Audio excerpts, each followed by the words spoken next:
तो नेक्स्ट दोस्तों हम लोग बात करते हैं कम्युनल अवार्ड की 1932।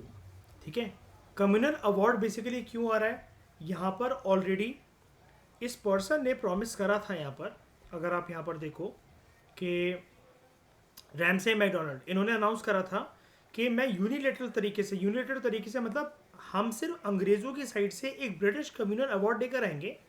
अवार्ड मतलब बेसिकली क्या होता है? डिक्लेरेशन। अभी मैं बताता हूँ आपको कम्युनल अवार्ड क्या था। ये सेपरेट इलेक्टोरेट्स के लिए था, डिवाइड एंड रूल की एक तरीके से पॉलिसी थी। अगर इंडियंस जो हैं वो फेल कर जाते हैं इस कॉमन पॉइंट पर एग्री करना कि हम लोग एक फ्यूचर कॉन्स्टिट्यूशनल स्कीम क्या बनाकर, एक क्या पैकेज बनाकर इंडियंस को देना चाहते हैं। कम्युनल अवार्ड को अनाउंस करा गया था ब्रिटेन के प्रधानमंत्री के द्वारा, और उस टाइम पर ब्रिटेन के प्रधानमंत्री थे रैमसे मैकडोनल्ड। अब ये कब आया था? ये डेट बहुत इंपॉर्टेंट है, 16 अगस्त 1932। कम्युनल अवार्ड जो था it was based on the findings of the Lothian committee, जिसको हम लोग इंडियन फ्रेंचाइज कमेटी भी कहते हैं। It granted separate electorates for Muslims, Europeans, Sikhs, Indian Christians, Anglo Indians, depress classes and even to the Marathas for some seats in Bombay. तो communal ये आया क्यों, मतलब कम्युनल अवार्ड हुआ क्यों? पहले आप ये समझ गए ना, कम्युनल अवार्ड बेसिकली एक ये कमेटी थी, लोथियन कमेटी, इसकी फाइंडिंग्स के ऊपर बेस था, जिसको हम लोग इंडियन फ्रेंचाइज कमेटी भी कहते हैं। यहाँ पर सेपरेट इलेक्टोरेट देने की बात चली थी, इसको भी समझो, ये बहुत इंपॉर्टेंट बात है। लोथियन कमेटी के ऊपर जो ये बेस था, एक बार मैं मिटाकर फिर से आपको बता देता हूँ। यहाँ पर देखो, जिसको हम लोग इंडियन फ्रेंचाइज कमेटी भी कहते हैं। अब फ्रेंचाइज का मतलब क्या होता है? गिविंग राइट टू वोट वाली पावर, राइट। लेकिन ये क्या है राइट टू वोट या फिर राइट टू कंटेस्ट इलेक्शन वाली ये जो पावर है, क्या है मतलब? ये किस बेसिस पर है? It granted separate electorates for Muslims, Europeans, Sikhs, Indian Christians, Anglo Indians, depress classes and even to Marathas for some seats in Bombay. Marathas को भी मिली कुछ सीटों के लिए बॉम्बे में। यानी कि ये सेपरेट इलेक्टोरेट का सिस्टम क्या है?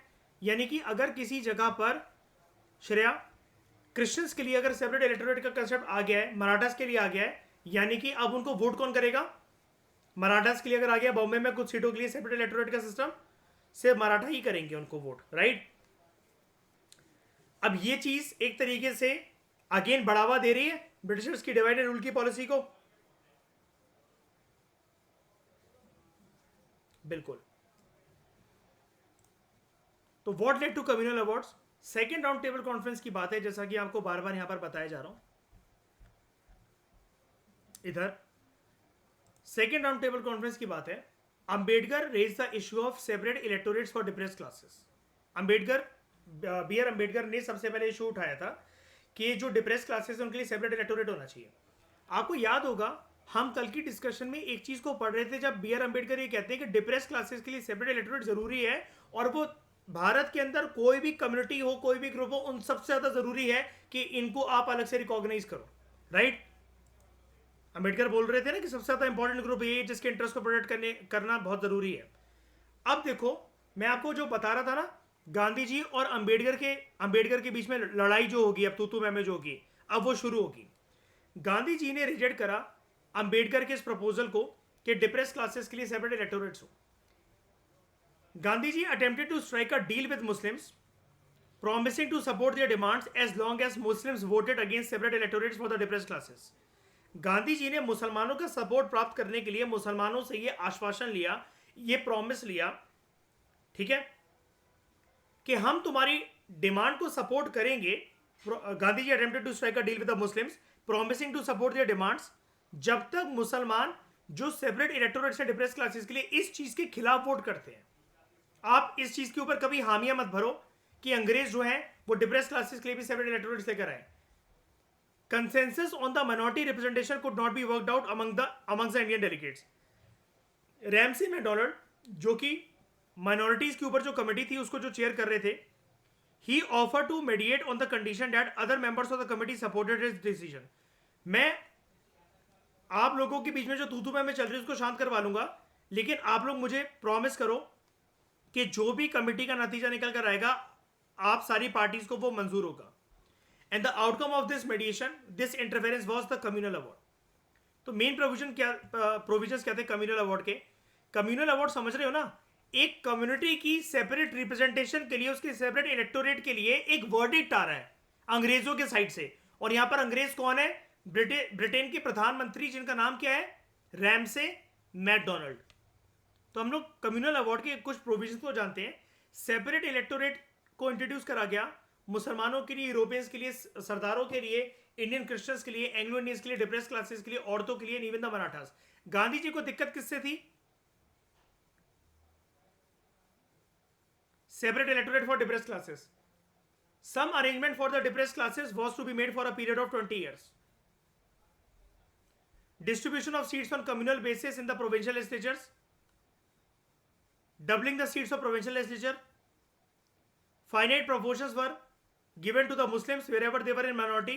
मतलब ये जो सीट है अच्छी खासी संख्या में दी जाएंगी मुसलमानों को जहां पर वो माइनॉरिटी में है। 3% seats were to be reserved for women in all provinces except in NWFP. औरतों के लिए भी रिजर्व करा जाएगा, बस सीटें इनको कहां पर नहीं मिलेगी? एनडब्ल्यूएफपी में। ये सारी प्रोविजन जरूरी है यार, बहुत जरूरी है, सारी इंपॉर्टेंट है।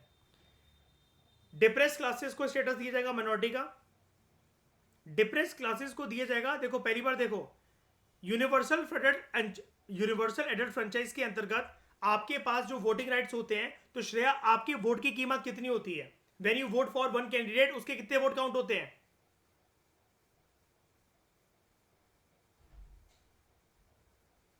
एक ही वोट तो काउंट होगा ना। लेकिन यहां पर देखो, depress classes were to get double vote. एक और 11 through separate electorates and through general electorates. General electorates वाली बात याद है, जैसा कि हम शायद अक्सर पढ़ते हैं, और मयूर हम पढ़ते हैं कि जो SC/SC कैंडिडेट हैं आगे चलकर, जैसे जो प्रेजेंट स्कीम चल रही है अभी कॉन्स्टिट्यूशन में जो चलता है कि SC/SC कैंडिडेट है, अगर वो किसी भी कॉन्स्टिट्यूंसी से अगर इलेक्शन लड़ना चाहते हैं तो वो SC/SC कैंडिडेट के तहत लड़ सकते हैं। लेकिन एक SC/SC कैंडिडेट जनरल सीट पर भी इलेक्शन कंटेस्ट कर सकता है। राइट श्रेया, ऐसे ही चलता है सिस्टम। लेकिन यहां पर देखो, सेपरेट इलेक्टोरेट को भी अलग रखकर देखा जा रहा है, जनरल इलेक्टोरेट को भी अलग रखकर देखा जा रहा है। उनको ये डबल वोट की पावर मिलेगी। ठीक है, कि वो मतलब जो जनरल जो इलेक्शंस हैं उनमें तो पार्टिसिपेट कर ही रहे हैं, और सेपरेट इलेक्टोरेट्स के चलते भी मतलब जो उनके लिए जो डिप्रेस क्लासेस जो उनकी कम्युनिटी है उनके लिए भी उनके पास वोटिंग पावर है। Allocation of seats were to be made for the laborers, landlords, traders and industries, and 7 seats were to be allocated for Marathas in the provinces of Bombay, in the province of Bombay. Communal award के ऊपर अलग अलग groups के view क्या थे? कांग्रेस वालों का क्या बोलना था? कांग्रेस का ये मानना था, कांग्रेस ने अपनी एक Congress viewed it as a manifestation of British policy of divide and rule. वो तो साफ हमें भी दिख रहा है। Congress was not in favour of challenging the communal award without the consent of minorities. उनको लगा कि माइनॉरिटीज को दरकिनार ना करते, क्योंकि देखो ये माइनॉरिटीज के हित में तो है ना। कांग्रेस वाले भले ही से रूठ जाए, लेकिन माइनॉरिटीज कभी इसको मना करेंगे कि कम्युनल अवार्ड वाली चीज खराब है? BR अम्बेडकर मना करेंगे इसको? बिल्कुल नहीं करेंगे। लेकिन BR अम्बेडकर मना करेंगे, मना नहीं करेंगे, लेकिन गांधी जी मना करेंगे। अब यहां पर बहुत अच्छा तरीका नहीं है वैसे अंग्रेजों के द्वारा कम्युनल अवार्ड को लाने का, एक हिंदुस्तानी को दूसरे हिंदुस्तानी से बढ़वाने का। क्योंकि एक पर्सन जनरल है, एक पर्सन मुसलमान है, फिर एक पर्सन जनरल है, फिर कोई क्रिश्चियन है, फिर एक पर्सन कोई जनरल है, फिर एक सरदार है, फिर कोई पर्सन जनरल है, फिर सामने कोई औरत है, फिर कोई पर्सन जनरल कम्युनिटी से है, और सामने कोई डिप्रेस क्लासेस है, बैकवर्ड क्लासेस है। बहुत अच्छा तरीका नहीं है हिंदुस्तानियों के बीच में एक दरार को पैदा करने का। The Congress was not in favour of challenging the communal award without the consent of the minorities. Thus, while strongly disagreeing with the communal award, Congress ने डिसाइड करा needed to accept it not to reject it. Congress इस time पर कैसा stand लेकर बैठा हुआ है? Party कैसा स्टैंड लेकर बैठी हुई है? Neutral.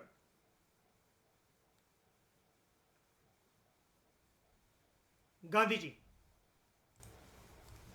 Ji he observed the communal award as an attack on Indian unity and nationalism.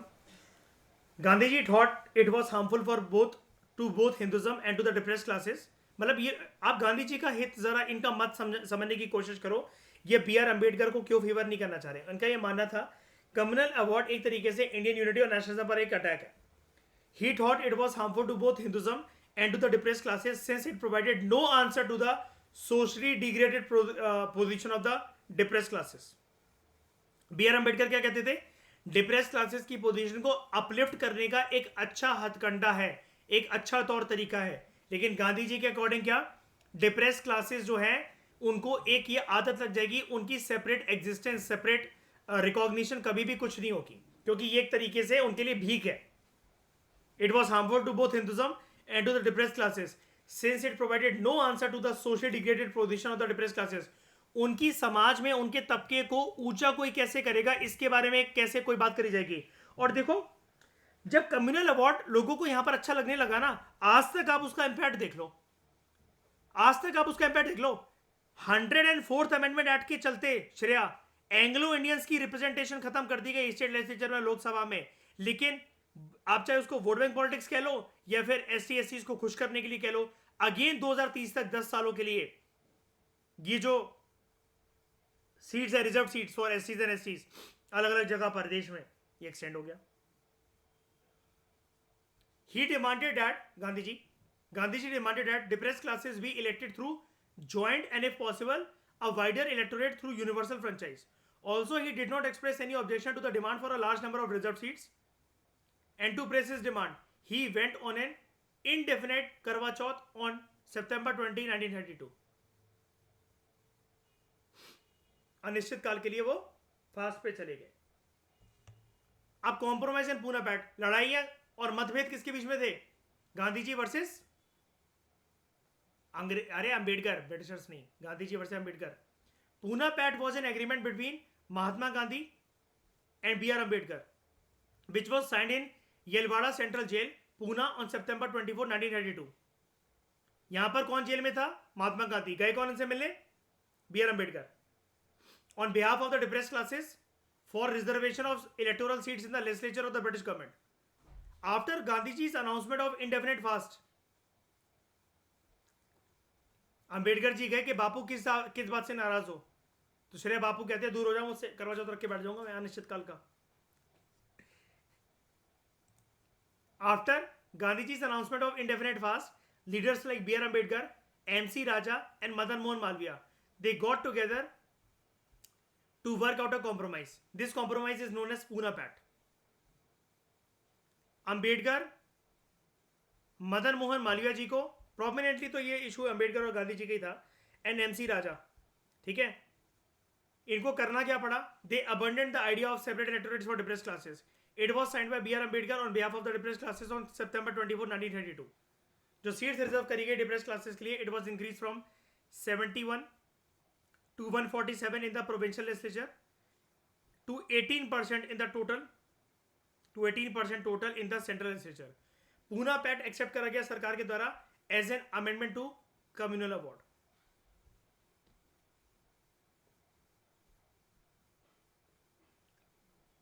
अब सरकार अभी तक under the umbrella, under the छत्र छाया of Ramsay MacDonald communal award को पेश कर रही थी कि हम सेपरेट इलेक्टोरेट्स इंट्रोड्यूस कर रहे हैं इस कम्युनिटी के लिए, स्पेशली डिप्रेस्ड क्लासेस के लिए.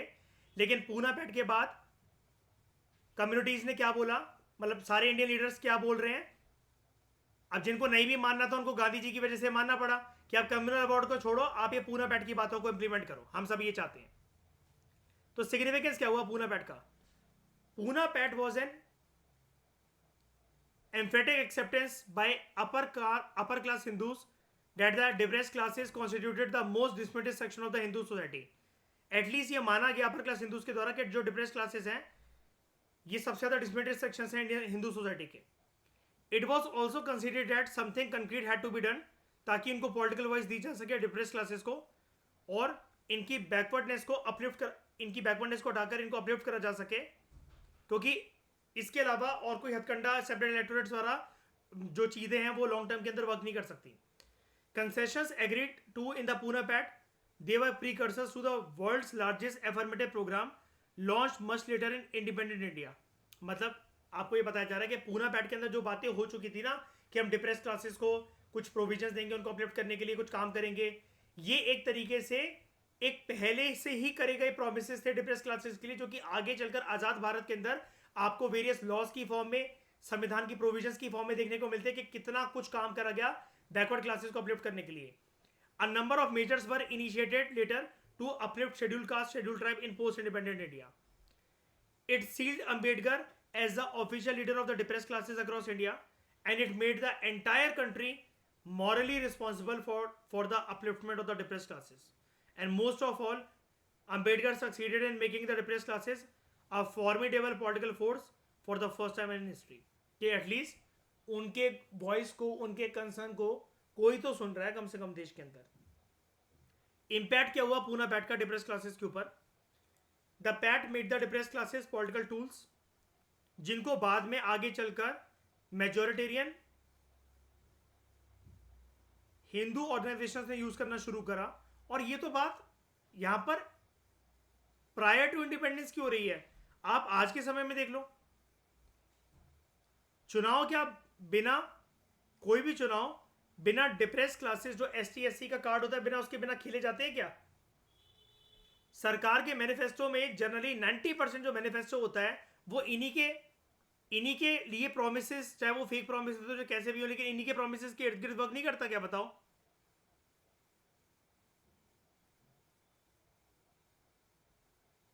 It subordinated the depressed classes into being part of the Hindu social order by denying them a separate and distinct existence.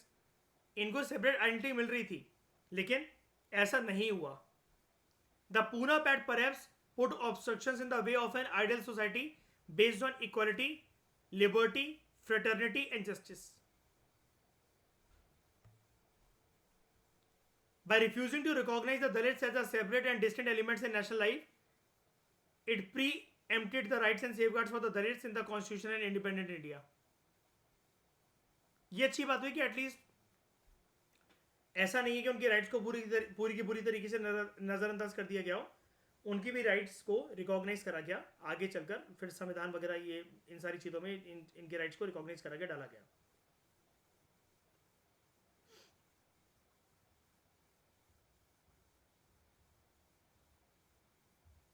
उसके बाद Gandhi ji Harijan campaign and thought on caste. Gandhiji's Harijan campaign included a program on internal reform by Harijans covering education, cleanliness, hygiene, giving up eating beef. Beef किसका मांस होता है? गाय का, पवित्र होता है वो, गाय या भैंस का, बफेलो का, उसको नहीं खाना चाहिए, गांधी जी का मानना था ऐसा। Eating up of beef and carrion and consumption of liquor and removing of untouchability among themselves. Steps taken by him. All India Anti-Untouchability League. जब गांधी जी जेल के अंदर थे, इन्होंने all India anti untouchability league को सेटअप करा था सितंबर 1932 में, और इन्होंने एक वीकली मैगजीन निकालना शुरू करी थी हरिजन के नाम से जनवरी 1933 में, 1933 में। इन्होंने हरिजन सेवक संघ को भी सेटअप करा था 1932 में and propagated removal of untouchability in all it's forms. He undertook 2 fast. अब 2 फास्ट क्या है, इन्होंने पूरी जिंदगी करवा चौथ पे करवा चौथ ही रखी है।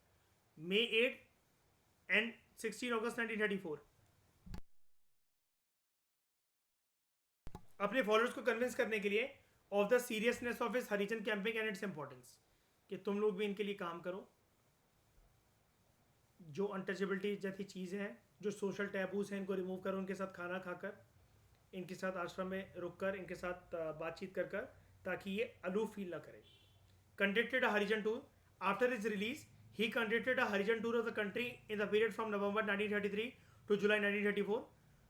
Throughout his Harijan tour, Gandhiji stressed on certain themes. क्या? इन्होंने बोला, number 1, he called for total eradication of untouchability, symbolized by his plea request to throw open temples to the untouchables. ये हमने देखा भी था ना, याद है श्रेया, वो टेम्पल एंट्री मूवमेंट जो दक्षिण भारत में चली थी, है ना? उसके बाद he stressed the need for caste Hindus to do penance for untold miseries inflicted on the Harijans, मतलब पश्चाताप करना। For this reason he was not hostile to his critics such as Ambedkar. He said Hinduism dies if untouchability lives and untouchability has to die if Hinduism is to live. इन्होंने कहा कि अगर Ambedkar criticise करते हैं कभी कभार Hinduism को तो वो चीज़ सही है, लेकिन एक बात मैं आपको बता दूं, अंबेडकर ने कभी भी हिंदुज्म को क्रिटिसाइज नहीं करा। अंबेडकर इस चीज़ को रिकॉग्नाइज करते थे। एक चीज़ अंबेडकर की बहुत अच्छी है, अंबेडकर इस चीज़ को रिकॉग्नाइज करते थे कि it was the social order of that time. कोई भी आप पर्सन को किसी भी कम्युनिटी को रिस्पॉन्सिबल नहीं मान सकते। मतलब ये अंबेडकर से हटके भी मैं आपको एक बात बता रहा हूं, अगर कोई आपसे पूछे कि दिक्कत क्या थी, ये जो ब्राह्मण क्षत्रिय वैश्य शूद्र का जो फंडा चलता है, ऐसा एज अ पढ़े लिखे एक्सपीरियंस आपका आंसर क्या होना चाहिए मेंस में, इंटरव्यू में, कहीं कहीं पर भी? ये उस जमाने का श्रेया मयूर सिर्फ सोशल ऑर्डर था गौरव, इसमें किसी भी कम्युनिटी को, किसी भी क्लास को रिस्पॉन्सिबल नहीं माना जा सकता, आप इसके ऊपर ब्लेम नहीं कर सकते। इसलिए अंबेडकर भी कहते हैं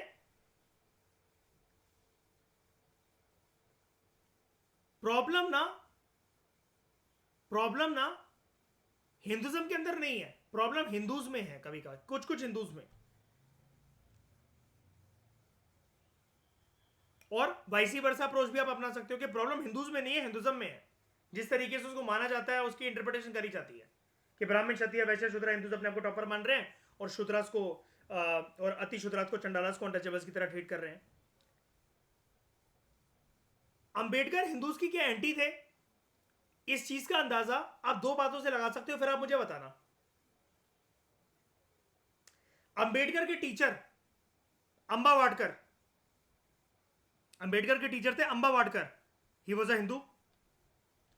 अंबेडकर की सेकंड वाइफ, दूसरी बीवी कबीर सरस्वती, नाम था उनका Kabir Saraswati, she was a ब्राह्मण। अंबेडकर को स्कूल के बाहर बिठाया जाता था, बेइज्जती करी जाती थी, एंटर तो करने ही नहीं दिया जाता था। छोटा सा नाजुक सा बच्चा, गीली मिट्टी का घड़ा, जो जान नहीं पा रहा कि मेरे साथ क्या हो रहा है, एक दिन अपने गुरु के पास आता है, अंबा वाडकर के पास, और फुट फुट कर रोता है कि मैं स्कूल नहीं जाऊंगा, मेरी बहुत बेइज्जती होती है। अब अंबा वाडकर उसमें कुछ कर नहीं सकते थे क्योंकि मैंने जैसे कि आपको बताया, it was the social order at that time. आज के समय में अगर आप पारसियों को कोई राइट दिलवाना चाहते हो, या हिंदूज को मान लो कोई राइट दिलवाना चाहते हो किसी और कंट्री में, आप कुछ कर सकते हो क्या? वो उस कंट्री का सोशल ऑर्डर है, आप समझा सकते हो बस कि रास्ता क्या है। तो अंबेडकर से अक्सर बोलते थे कि तुम्हारा मकसद से नॉलेज की प्राप्ति होना चाहिए, रास्ते में जो अटकलें आ रही हैं, जो बाधाएं आ रही हैं, उस पर तुम्हारा ध्यान नहीं जाना चाहिए। लेकिन अब एक पर्सन अपने आप को कितना समझाए, एक पर्सन कभी ना कभी टूट जाता है, वो भी अकेला पड़ जाता है। तो अंबा वाडकर अंबेडकर के अंदर मोटिवेशन भरने के लिए एक लाइन कहते हैं उनसे, कहते तुम अपनी बेइज्जती को लेकर रो रहे हो कि मैं स्कूल नहीं जाऊंगा, मेरी बड़ी बेइज्जती होती है, सब सब मतलब मुझे बाहर बैठाते हैं, मेरी इंसल्ट करते हैं, मेरे साथ कोई बैठता नहीं, कोई बात नहीं करता, सब मुझे शूद्र शूद्र बोलते रहते हैं। तब अंबा वाडकर अंबेडकर को समझाते हैं कि देखो बेटा, कृष्ण की बड़ी बेइज्जती हुई थी और वो भगवान बन गए। कृष्ण की हर जगह बदनामी हुई है पूरे बचपन में, अगर आप जानते हो कृष्ण जी का इतिहास, लॉर्ड कृष्ण का इतिहास। तो वो उनको समझाते हैं कि any one who start enjoying humiliation, कि मेरी खाए की बेइज्जती पे, उसके अंदर पॉसिबिलिटी गॉड की इक्वल, गॉड के बिल्कुल इक्विवेलेंट आ जाती है। उस दिन अंबेडकर एक टारगेट बनाते हैं लाइफ का कि जो मेरा गोल है, जिस चीज को मैंने सोचा है, मेरा मकसद और मेरा दृढ़ संकल्प सिर्फ उस गोल को पाना है। रास्ते में क्या हो रहा है, क्या आ रहा है, उस पर मेरा फोकस भी नहीं होना चाहिए। तो फिर आप देखो, हमसे श्रेय लक्ष्मीकांत नहीं पढ़ी जाती, वो पर्सन 60 कंट्रीज की लक्ष्मीकांत जानता था। ठीक है, ये याद रखना। अंबा वाडकर, मैं लिख दूं, मैं आपको बता दूं क्या, देखो, अंबा वाडकर,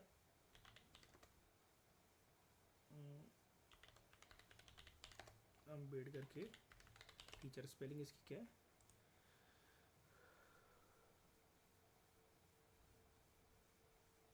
ये Amba Wadkar, AMBA, Amba, AMBADA, WEKAR, ठीक है।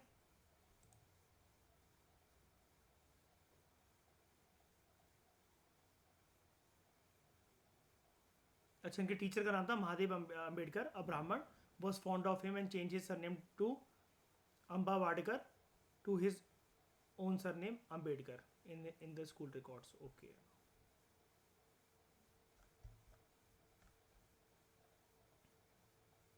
तो वो क्या कहते थे,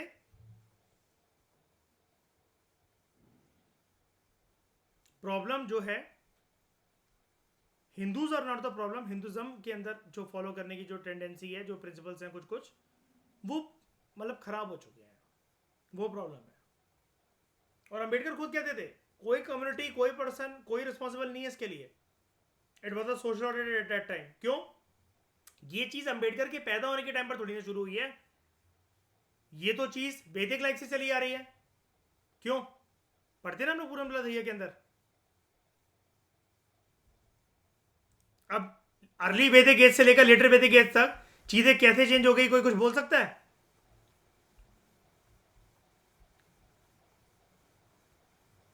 कुछ भी हो सकता है, सही बात है। Gandhi was not in favor of mixing up the issue of removal of untouchability with that of intercaste marriages and interdining. मतलब छुआछूत को दूर करना, अनटचेबिलिटी को कहते हैं ना छुआछूत, ठीक है, with that of intercaste marriages and interdining, because he felt that such restrictions existed among caste Hindus and among Harijan themselves, and because the All India campaign at the time was directed against disabilities specific to Harijans.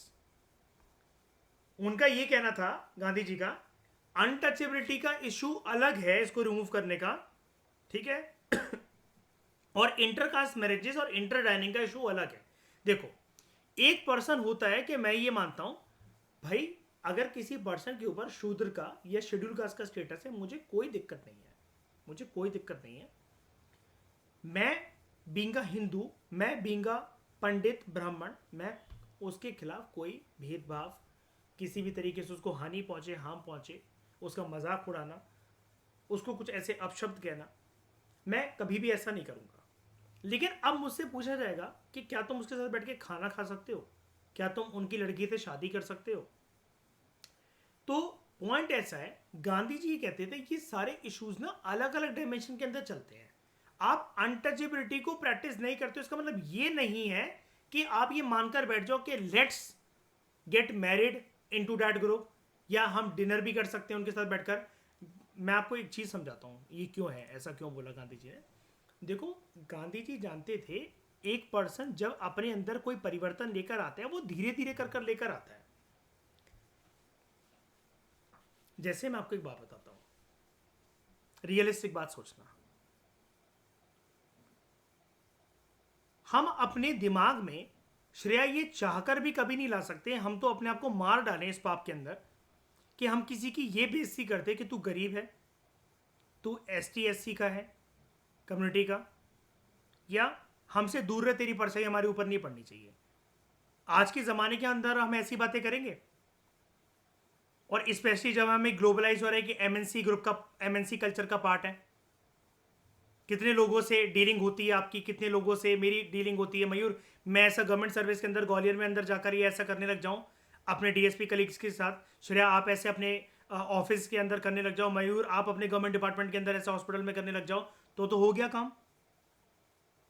मैं patient जो है पहले इसको check करूंगा, ये पहले इसका वो दिखाओ, कार्ड दिखाओ, ये ST SC है क्या नहीं है, या फिर किसी की गरीबी का वो मजाक उड़ाना नहीं। लेकिन फिर भी हम ये चीज़ को प्रैक्टिस नहीं करते हैं। लेकिन फिर भी एक शादी करना उस कम्युनिटी में, या फिर एक दोस्ती का हाथ बढ़ाना, ये हो सकता है कि कभी या तो अपॉर्चुनिटी हमें मिली ना हो, या फिर हमने खुद से प्रयास करा ना हो। जैसे आप कभी किसी रिक्शे वाले की बेइज्जती करोगे मयूर कि तू गरीब है, रिक्शा चला रहा है, मेरे पास तो आया भूसा है?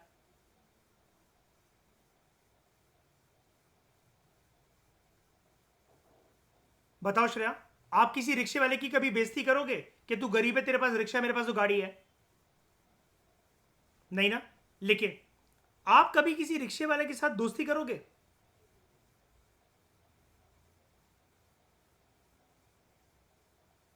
नहीं ना। लेकिन वो रिक्शे वाला अगर आपको लबासना में मिले रैंक 3, अब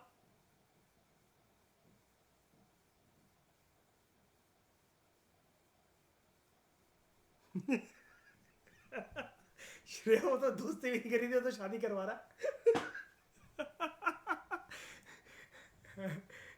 नहीं नहीं, मैं वही तो कह रहा हूँ।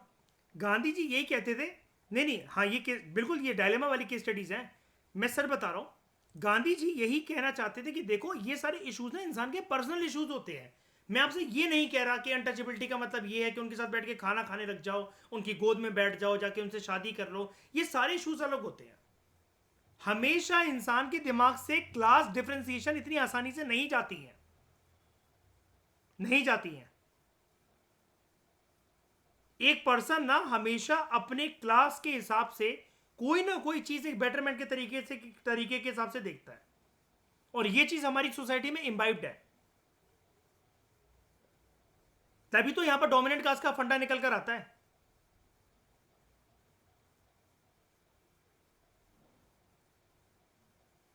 अब अच्छा लगेगा किसी को ये बताते हुए, है ना। आपके हस्बैंड क्या करते हैं जी? कुछ नहीं, शाम को बैटरी रिक्शा लेकर घूम आते हैं जरा मार्केट तक। क्यों? क्लास एक बहुत बड़ा फैक्टर है दिमाग के अंदर। समझ गए गांधी जी क्या कहना चाह रहे हैं? मैंने आपको एग्जांपल से क्या बताया।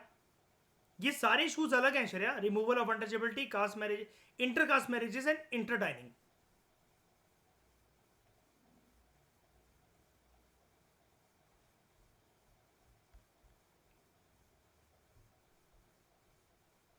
Government of India act 1935, after holding 3 sessions of round table conference in 1930, 31 and 32 respectively, इनकी जो रिकमेंडेशन थी they were embodied in a white paper publish in 1933।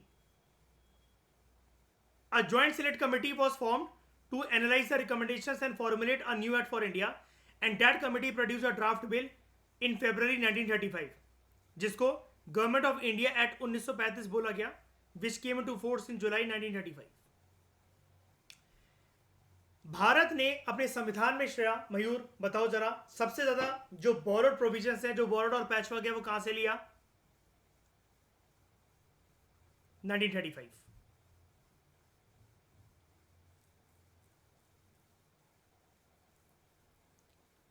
Shreya election of members to Rajya Sabha कौन से कॉन्स्टिट्यूशन से लिया गया? South African. And nomination of members to Rajya Sabha? Irish constitution. शाबाश। नींद में भी आप मदहोश नहीं है, आप होश में है ना। Very good. Provisions of that all India federation,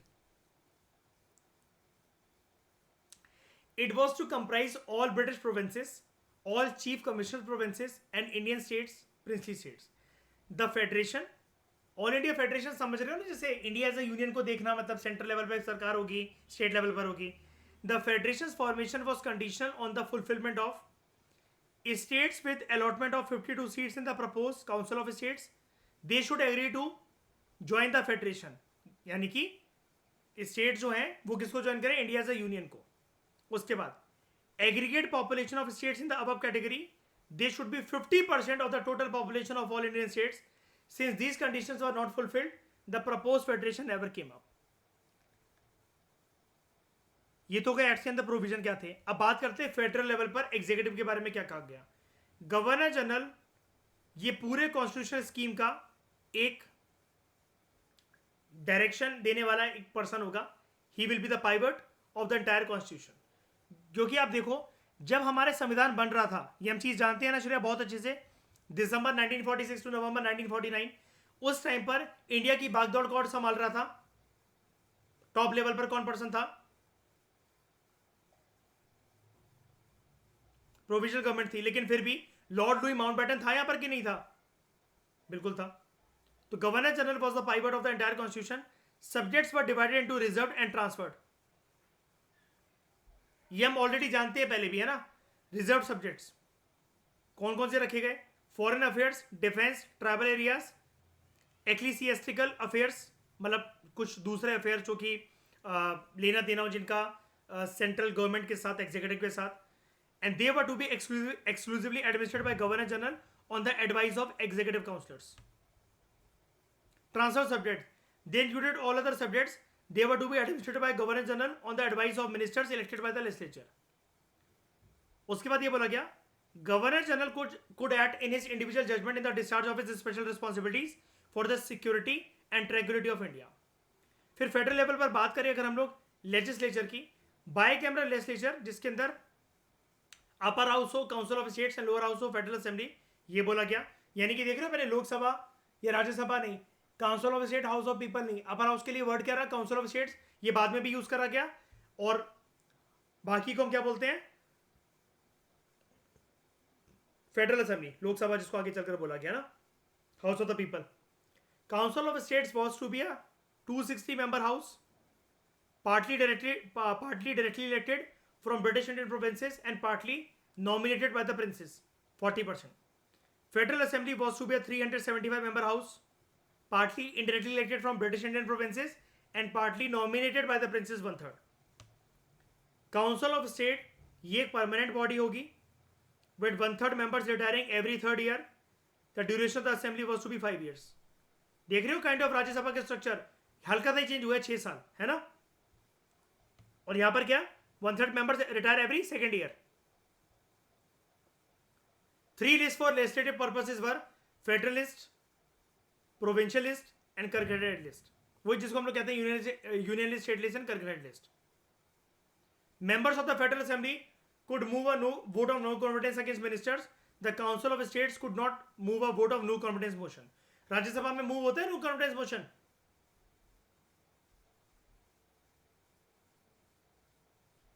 Lok Sabha में मूव होता है ना, क्योंकि उसके लिए आपको पता है ना, अगर कोई मिनिस्टर आंसर नहीं कर पाता, entire ministry has to resign. Ministry क्या राज्यसभा का पार्ट होती है बताओ, सरकार पूरी गिर जाएगी. लोकसभा क्या परमानेंट चेंबर है या फिर डिसॉल्विंग चेंबर है? डिसॉल्विंग है राज्यसभा. हाँ, लोकसभा है, राज्यसभा नहीं होता, वो परमानेंट हाउस होता है. ठीक है. उसके बाद 80% of the budget was non votable. 80%. The governor general has residuary powers.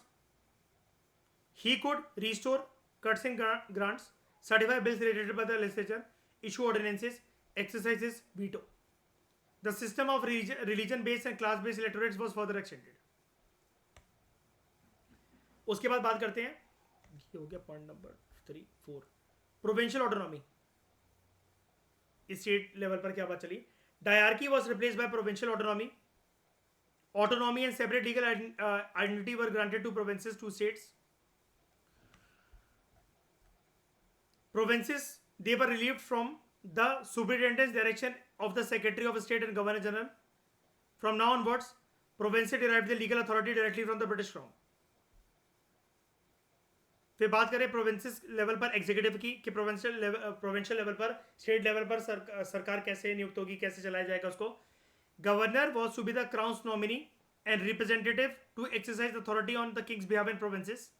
कौन? एक पर्सन होगा, governor. Special power regarding minorities, rights of civil servants, law and order, British business interests, partially excluded areas, princely states etc. They will rest with the governor. और governor के पास power होगी to take over and run the administration indefinitely, जितने time लिए वो करना चाहे. फिर प्रोविंशियल लेवल पर legislature, separate electorates based on communal award were to be made operational. All members were to be directly elected. Franchise was extended and women got the right on the same basis as men. Council of Ministers headed by Premier and Ministers were to administer all provincial subjects in the Council of Ministers.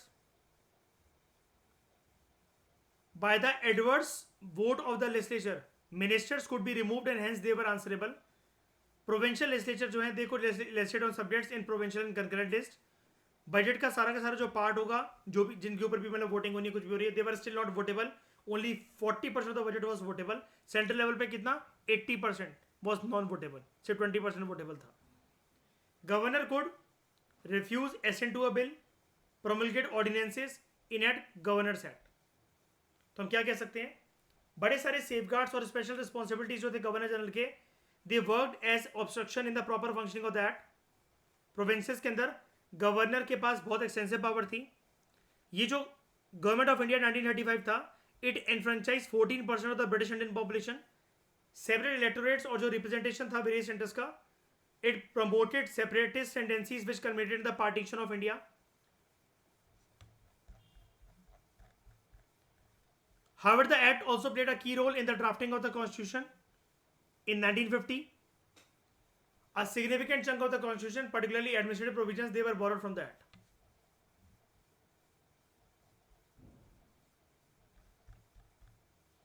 और ये हम लक्ष्मीकांत से और अच्छे से पढ़ेंगे. यहाँ पर तो आपको ऐसे ही तितर बितर करके प्रोविंशियल और ये सब ऐसे ही समझाया हुआ है. वहाँ के जो पॉइंट्स है अभी आगे चलकर मैंने आपको बताया था प्रॉपर तरीके से एक्ट्स वाले जो चैप्टर आएंगे तब हम अच्छे से उसको देखेंगे कि इसके अंदर क्या चीज़ें थी गवर्नमेंट ऑफ इंडिया 1935 के अंदर.